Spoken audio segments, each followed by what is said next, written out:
If I fell to one side, I would do combat raw, get turn into a sugar cookie in the dirt. If I fell to the other side, I'd eat the grill of an oncoming Volvo. And it terrified me. And it made me feel like I couldn't manage. I couldn't go on. I didn't know how much further. I couldn't see the top of the mountain. I couldn't see anything. And that demon would come to talk to me and tell me to quit. You're not even supposed to be here. And all I could think was, how did I get here anyways?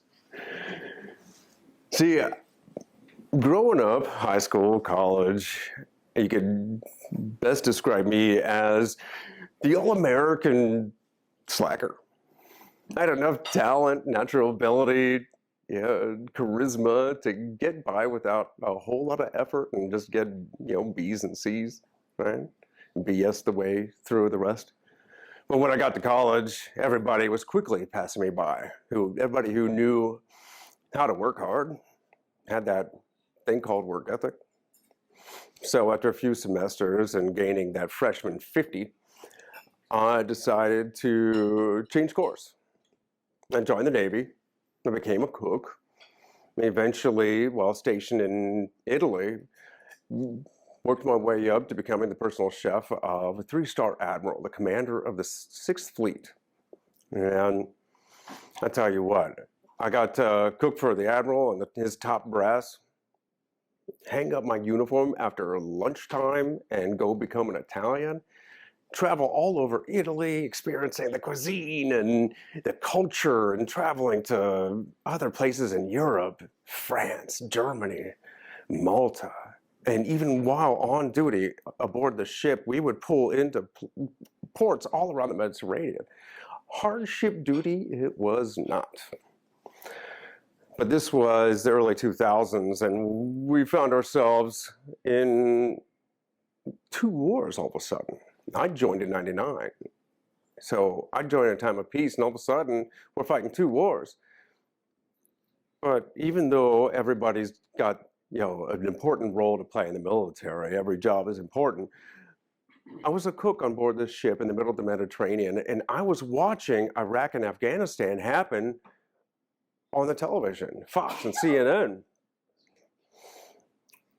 On the way to getting that tuition money that I pissed away the first time, my goal was to first get the GI Bill, right, and do it the right way the next time, do 4 years, get out, and in the process, learn those skills that I was lacking, the core values, work ethic, the internal values,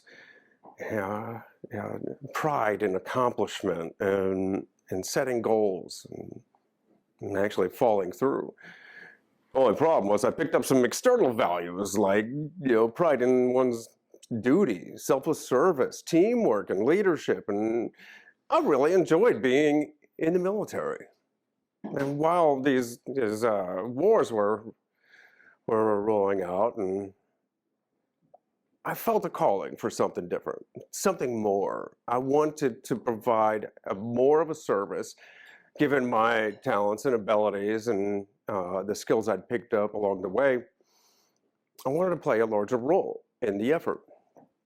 So I volunteered to deploy to Afghanistan, still as a Navy cook, but I went from cooking for the admiral and his top brass to cooking for hundreds of NATO troops in Farah, Afghanistan.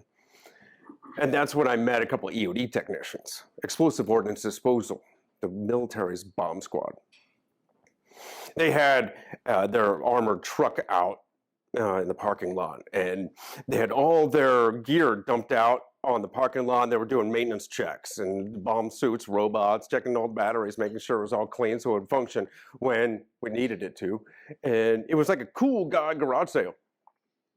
I could struck up a conversation with them, and the technical aspect of the job, the brotherhood within a brotherhood, the fact that there were first responders on the battlefield, when everybody was running away, they were running into the danger.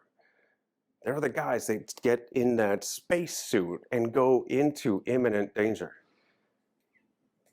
And for some reason, that's exactly what I wanted to do. So I requested the Navy let me switch from cook to bomb squad, and of course my request was denied. I guess they like my cooking too much. But when I got back from Afghanistan, I hung up my uniform. I let my contract run out on the Navy, and I went over to the Army recruiter, and they welcomed me on board. So I became a bomb technician. Then I deployed once to Iraq, and in 2011, I went back to Afghanistan, this time as an EOD team leader, the guy that actually gets in the bomb suit and makes that long, lonely walk. And we were busy.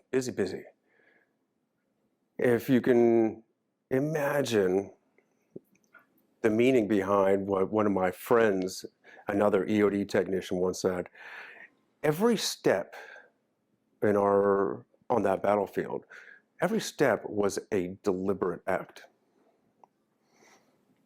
These IEDs, these very simple improvised explosives, were buried everywhere. Just a simple oil jug full of fertilizer, a pressure plate made out of plywood, a 9-volt battery, and all connected by lamp cord.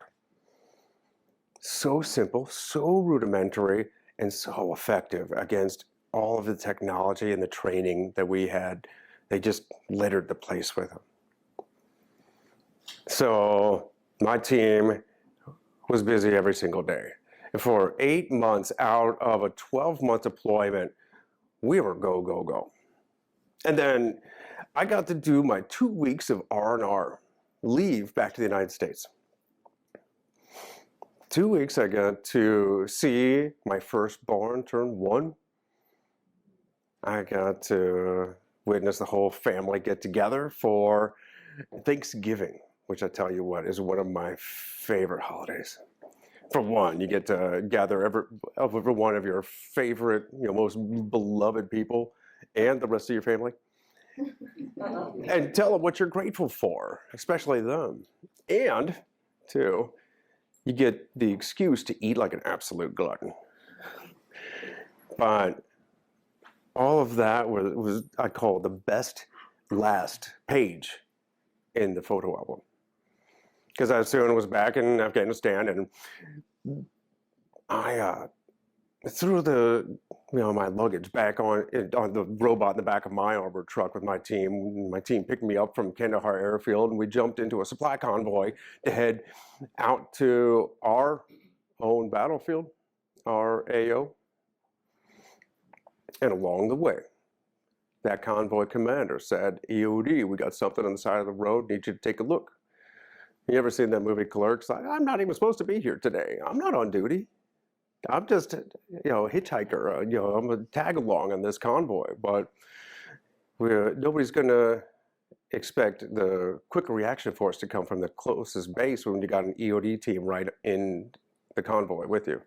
So I threw the luggage off of the robot, threw the robot out of the truck, and got to work. And of course, we found the jug and the pressure plate and the 9-volt battery. And the robot did what it was supposed to do, and we had that thing separated. I wanted to get some evidence because we're also like CSI on the battlefield. We want to get that tape and the wire and the chemical analysis and all that. So I jumped out of the truck, no bombs to it, because remember, this thing's taken apart now. And I made my way up with a metal detector and an evidence kit, and about 20 or 30 meters from the original IED, there just happened to be another one that hadn't yet been detected. And that thing punted me into the air. In hindsight, if I'd done something heroic while in mid-flight, I might have been able to get that Distinguished Flying Cross. Hindsight. But I landed on my knees and elbows, the lights went out, my bell was seriously rung, but I was still awake. first thing was I needed to figure out the extent of the damage, right? So I couldn't see, but I wiggled all the fingers and toes, did the functions check, right? All right, everybody, all the extremities seemed to be there. And I thought I couldn't see because my helmet had gotten pushed over the top of my face. So I reached up to fix it and get back in the fight, only to find that my helmet was gone. That's when I thought, oh no, this is bad. My first sergeant's going to kill me for losing that thing. Well, that's when I realized I'd actually taken some damage. And I couldn't see for a whole different reason. My team grabbed me, dragged me back to the safe area, the medevac chopper, coming from where we just left. Was there in about 14 minutes, and I was heading right back. Within 2 days, I was in Walter Reed in Bethesda, Maryland, completely blind. The blast had taken my eyes, it had cracked my skull in a couple of places. I was leaking spinal fluid right out my nose. It had blown out my eardrums, but I could still hear. It was diminished, but I could still hear at that time. And those demons, they were right there. You know, that devil talking on the side, on your shoulder, going, you should have found that. How did that get you? We're the most highly trained, best equipped fighting force on the planet. How did these cavemen get you with this oil jug? You should have zigged when you zagged. I was angry. I was feeling hopeless. I was angry at the world, but mostly I was angry at myself. And I wanted to quit. I can't be a father anymore. I can't be a soldier. I can't be an EOD tech. I can't. Those what ifs and why me's. That was just clouding my thoughts.